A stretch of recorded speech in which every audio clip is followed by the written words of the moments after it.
Her mother didn't walk into that courtroom angry. She walked in broken. As crazy as this may sound, I pray for their family. I really, really do. I pray for their family. And this weekend, Preston was set to graduate from Loyola University with her master's degree. Her mom says she will be there to accept that diploma on her daughter's behalf. CBS 2 investigators have been digging into the accused killer's criminal backgrounds. The youngest, 16-year-old Jalen Frazier, was first arrested in 2019 for robbery and got 4 years of probation. He was also arrested in 2020 and in 2021. 18-year-old Jaquan Buchanan was arrested in 2019 for robbery. He got probation and was arrested again for aggravated vehicular hijacking. Last November, a juvenile arrest warrant was issued for both those cases. Joseph Brooks, also 18, has 9 juvenile arrests dating back to 2019. In 2022, he was charged with aggravated vehicular hijacking and was classified a violent juvenile offender.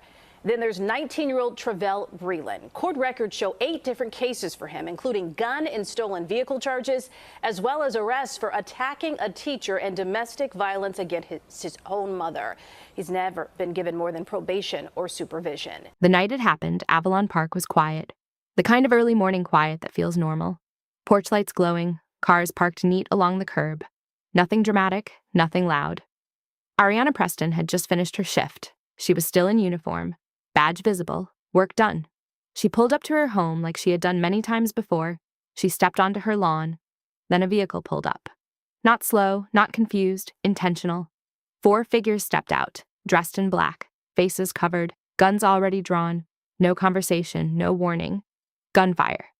She returned fire. Shell casings later proved that. She did what she was trained to do. She didn't freeze, but she was hit. Shot in the face, shot in the neck. The same uniform she wore to serve her city became the reason she was recognized. During the chaos, one of the suspects took her service weapon. They got back into the vehicle and left. Just like that. An officer responding to another call nearby found her lying there, still in uniform, still on her own lawn. She survived the shift. She didn't survive the walk home. Emergency responders rushed her to University of Chicago Hospital. Officers filled the scene. But the outcome did not change. She was pronounced dead. 24 years old. Let me tell you something, that hits different, because this wasn't about recklessness. She wasn't out partying. She wasn't in some risky situation. She was coming home from work. So what? Now the city had to wake up to a different kind of morning, and detectives had to rewind the night. My name is Deanne Moon. I am the mother of Officer Ariana Preston. Ariana Preston was, of course, a student at Illinois State. She was murdered in the line of duty on May 6, 2023 on her way home in front of our home. I would definitely like us to have a world with no violence, especially gun violence. If Ari's name can save a few, I would be forever grateful. With this event, we bring light to her name and her legacy and what she did at ISU campus. And we walk for those, or not only for her, but also for those who can't and who also passed away due to gun violence. She was a remarkable public servant, someone who had her heart set on serving others. How can we do better in addressing that, keeping our community safe, and especially our public servants? So that's very important. Gun violence is a prevalent issue within the community, so we want to shed light on that while also honoring her legacy and just who she was, not only to the ISU community, but to our organization. If you have a chance, can you please check out the Peace for Preston Foundation? It was a foundation started. The shooting at 1:42 a.m. didn't start the story. It ended a chain that had already been moving. Earlier that night, around 11:57 p.m., a woman was robbed at gunpoint near 46th and Ellis. 4 men stepped out of a white Dodge Avenger. They took her wristlet, belt, phone, credit cards. Less than an hour later, a red Kia Forte was stolen. By 1:30 a.m., someone parking a Tesla near 91st and Merrill was robbed. Phone and key taken. This wasn't random confusion. It was momentum. One robbery feeding into the next. One stolen vehicle replacing another. That red Kia became central. After Ariana was shot, that same Kia was found burned in an alley. Set on fire. Attempted erasure. But hey, fire doesn't erase everything. Detectives began working backwards. Surveillance footage, license plate readers, doorbell cameras, cell phone data, ballistics testing. Shell casings at Ariana's scene showed 2 guns had been fired, one of them hers. Inside vehicles tied to the suspects, police found credit cards belonging to earlier robbery victims. The pieces began connecting. Then came the moment that cracked the case open. It wasn't an interrogation. It wasn't some dramatic confession room scene. It was ego. Jalen Frazier spoke to a friend. Instead of fear, he bragged. He talked about being out robbing people. He talked about seeing a woman alone. He talked about how she fired at them and how one of the guys shot back and killed her. He called it my work. The friend went to police. Make it make sense. That single conversation aligned with the physical evidence already building. Surveillance matched movements, burned car, robbery timeline, everything tightening. Then came the arrests. Police monitored a home at 76th and Bishop. Jaquan Buchanan was seen getting into an Uber. Officers pulled the vehicle over and arrested him along with his ex-girlfriend. While being arrested, he screamed, alerting others inside the house. After a standoff involving SWAT, the remaining suspects were taken into custody. A gun recovered from the backseat of that Uber was later traced to Ariana Preston's murder. Her service weapon, though, was missing. One of the defendants admitted it had been sold. Let that sit for a second. All 4, Traval Breland, Joseph Brooks, Jaquan Buchanan, and Jalen Frazier, were charged with first-degree murder, along with armed robbery and vehicle theft charges. Despite being 16 at the time, Frazier was charged as an adult. Bond was denied. The courtroom wasn't chaotic. It was heavy. Officers filled the benches in uniform, not loud, just present, and Ariana's parents were there. Her father spoke about accountability. Her mother made it clear she wanted life sentences. Not out of hate, she said, out of justice. She spoke about her daughter as a person first, a young woman finishing school, planning her future, working full shifts while earning a master's degree. Oh, so now we're sitting in court talking about consequences that could have been addressed years earlier. But this moment wasn't about politics. It was about loss. And outside that courtroom, the city was still mourning. Person in Blackstone, we got a person shot. It's an off-duty PO. Get an ambulance here now. That's the call that came through police radio just moments after an officer found one of their own, immediately pulling Ariana Preston into a police car and driving her to University of Chicago Hospital. But it's not looking good. Get an ambulance here now. A desperate and ultimately unsuccessful attempt to save her life. A police source telling us she died from multiple gunshot wounds above the breast. I had an opportunity to speak with the family of this officer, who, as you might imagine, is completely shattered. I won't speak for the mother, but I can tell you that she poured everything that she could into her child. Hours later, police going door to door to see if neighborhood smart doorbells and surveillance cameras caught video of the shooters. Sergeant Bickham with Chicago Police. We're just looking for cameras in the area in regards to the police officer shot. And then I thought, this is right at home. Tina Wallace gave us ring video of the officers searching her neighborhood. And I've been here 10 years and never had anything come around here. This neighborhood is safe. She says their block has an active neighborhood watch. She walks with Verilee Brown, one of the residents who's been here longest, since 1965. I mean, it has come at 79th and Avalon, it has come at Ellis, it has come at Dorchester, but never this close to us. They don't know the woman killed, whose last Instagram post proudly shows off her graduation garb, but they hope there are more answers soon for her family.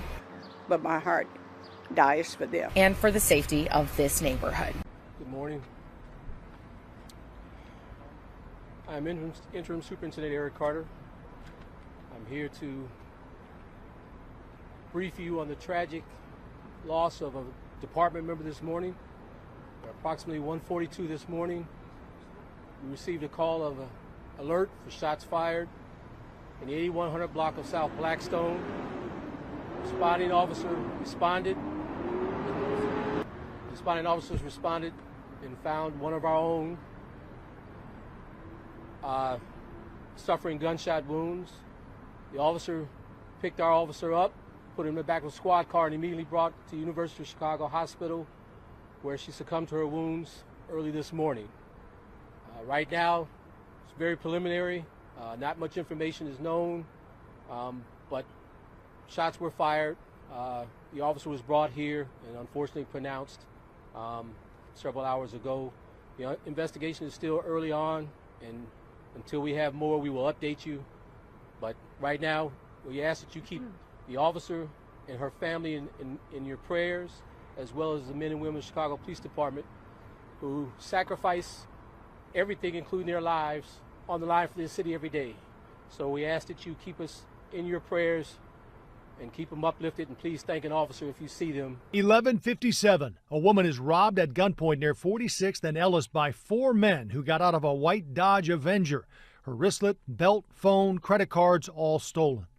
12:39 a.m. A red Kia Forte parked at 47th and Indiana is stolen. 1:07 a.m. The red Kia pulls up to a home at 100th and Wallace. 3 men get out, push 2 people to the ground and steal a Coach bag and cell phone. 1:30 a.m. A person parking a Tesla at 91st and Merrill is robbed, the thieves taking his cell phone and Tesla key. 1:42 a.m. Shots fired picking up 9 rounds at 8157 South Blackstone Avenue. Sensors picked up the sound of gunfire, but officers didn't immediately respond because of a backlog in the district. 1:51 a.m. Calls begin coming in about a red Kia set on fire in an alley near 72nd and Everhart. 2:02 a.m. 911 gets a notification of a crash in the same spot as the ShotSpotter notification 20 minutes prior. We now know that was Officer Preston's Apple Watch alerting 911 she was in distress. At approximately 2:15 a.m. We got a person shot. It's an off-duty PO. Get an ambulance here now. That officer not waiting for the ambulance, instead driving Officer Preston directly to the University of Chicago where she died. She had been shot once in the face and once in the neck. Bullet casings recovered from the scene show 2 guns were fired, one of which was Officer Preston's. That night, prosecutors say one of the defendants proudly bragged to a friend about taking part in the robberies and shooting of Officer Preston. That friend immediately alerting police. Fast forward to Sunday night, police are monitoring a home at 76th and Bishop when Jaquan Buchanan is seen getting into an Uber.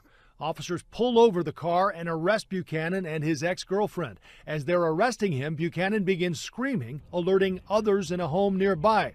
After a lengthy standoff with SWAT, the others were taken into custody. The funeral brought officers, city leaders, and community members together. Her casket entered Trinity United Church of Christ to the sound of grief you could feel. Colleagues remembered her hugs. They called her Princess P, a nickname earned because she greeted people warmly like family. She had served just 3 years with the Chicago Police Department. In that short time, she built bonds that ran deep. A section of Avalon Park was later renamed Ariana M. Preston Way, the same neighborhood where she was killed.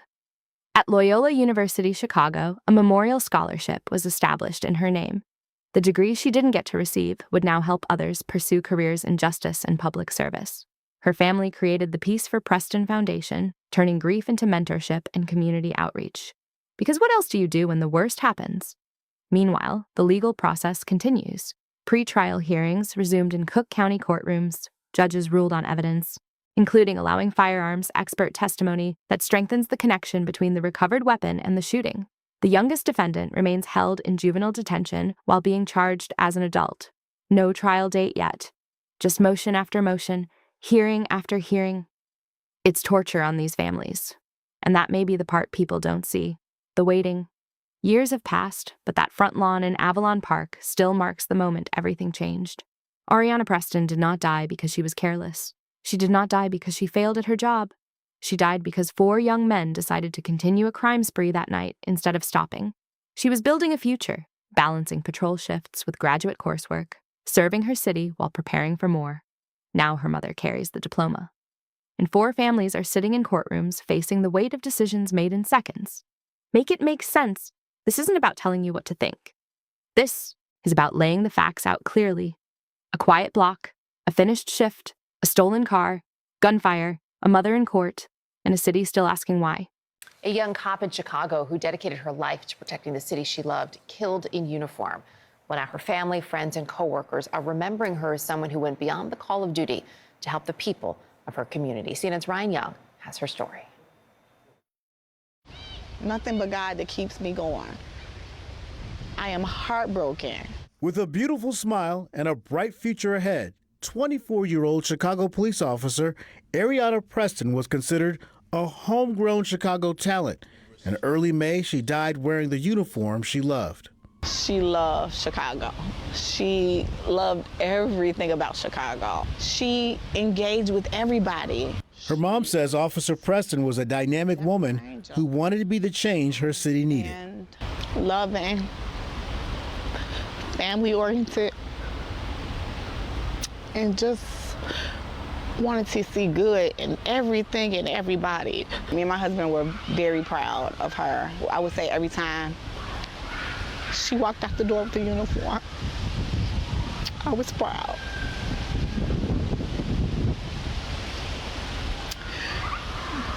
Because it was something I said for her not to do, and she did it, and she loved it.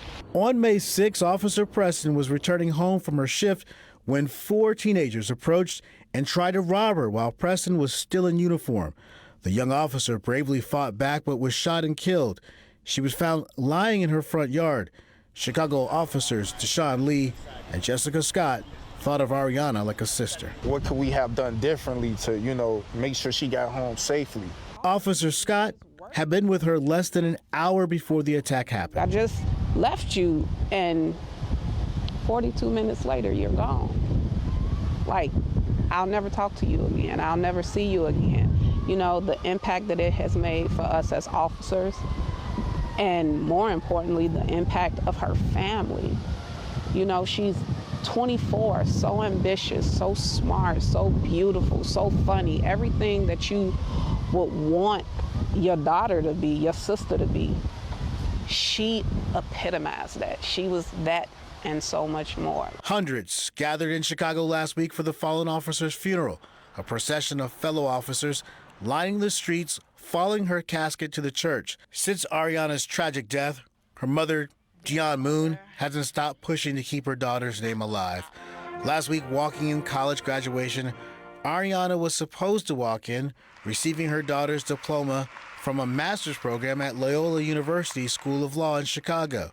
And the heartbroken mother made sure to show up at court to see the 4 teens captured and charged in connection with her daughter's murder. I stand before you guys today as a mother, a heartbroken mother, a mother that's full of anger, rage. That anger felt across the city of Chicago. We dream of raising black girls who see the world in all of its nuances and equip themselves to make a difference. And Ariana chose to change the world.